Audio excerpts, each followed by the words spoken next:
Баршаларыңызға сәлем, каналыма қош келдіңіздер. Бүгін мен сіздерге өзімнің тағы бір топтамаммен, кітапшамен таныстырғым келіп тұр.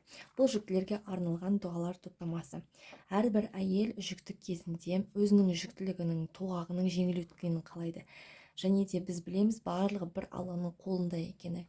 Сол кезде бір қандай да бір дұғаларды оқып қалғымыз келеді, тоғағымызды жеңілдету үшін, жүктілігіміздің жеңіл өткендігін және де құрсағымыздағы сәбидің иманды, игі, салихалы болғанын әрбір ата-ана қалайтыны сөзсіз. Сондай мақсатта көптеген мәліметтерді жинақтай отырып, осылай дұғалар топтамасын жасап шығардым. Өте көп беттерден жасалған. Қазір мен сіздерге ішкі құрылымын толықтай таныстырып өтетін боламын. Менімен бірге болыңыздар. Ең бірінші сіздерге алғыс сөз айтылған. Екінші, мотивация ретінде жүкті әйелдерге қандай сауаптар беріледі, жалпы әйелдерге қандай үй тіршілігінде болсын, жалпы өмір тіршілігінде болсын қандай сауаптар жазылған, соған қысқаша мотивациялық сөздер, хадистер беріліп тұрады. Екінші, бірден жүкті кезде оқылатын аяттар мен сүрелерге кіріп кетеміз. Бұл жердегі тағы бір ерекшелік мендегі QR кодтың және де ссылкаға сілтеменің бірден берілуі. Егер сіз менің электронный вариантын сатып алатын болсаңыз, онда мына ссылканың үстін басқан кезде бірден мына мақалаға өтесіз. Ал егер сіз менен осындай шығарылған қағаз түрін сатып алатын болсаңыз, онда QR кодпен жұмыс істейміз. QR кодпен қалай жұмыс істейміз, мен сізге қазір көрсететін боламын. Өзіңіздің телефоныңызды аласыз, QR кодтың үстінен басып тұрасыз, осылай телефоныңызды жақындатасыз. Телефон өзі автоматты түрде QR кодқа сізге шығарып береді. Мінекей, сізге ютубқа сілтеме бірден шығатын болады. Тек интернетіңіз жасап тұрса болды. Міне Ясин сүресінің пайдасы, қазір менде реклама шығып тұр. Мінекей, келесі түсінікті деп ойлаймын.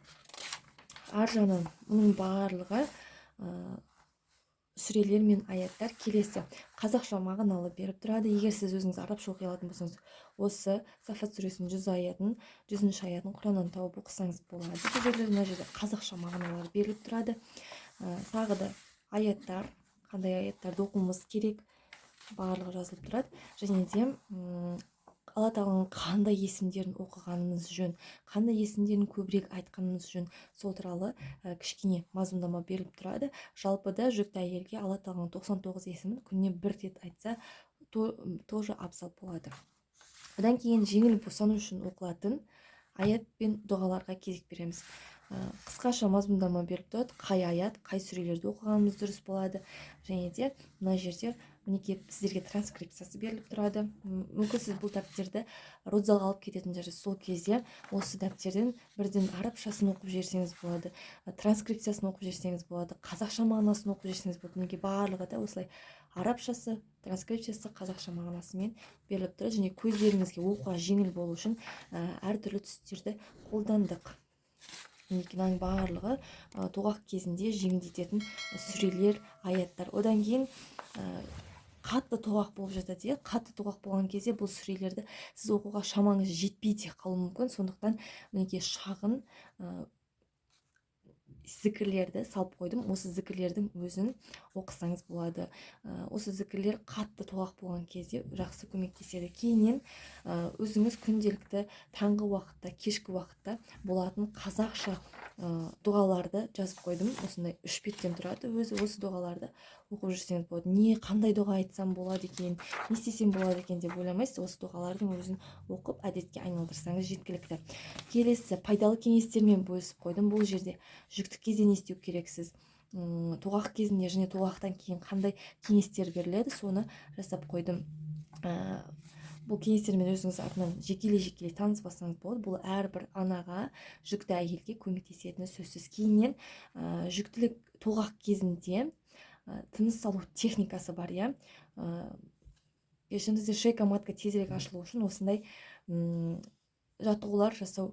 Әрбір дәрігер өзінің жаңағы қаралушына ұсынады. Сол осындай 2 рет ана атанған кезде мен өзім қолданған көмектескен жаттығу түрімен бөлісіп қойдым. Бұл жаңағы егер сіз электронный вариантын алатын болсаңыз, мынаның үстін басасыз ютубтың белгісін, ал егер осындай қағаз түрін бассаңыз, QR кодты бассаңыз, сол жаттығуға бірден сілтеме беріледі.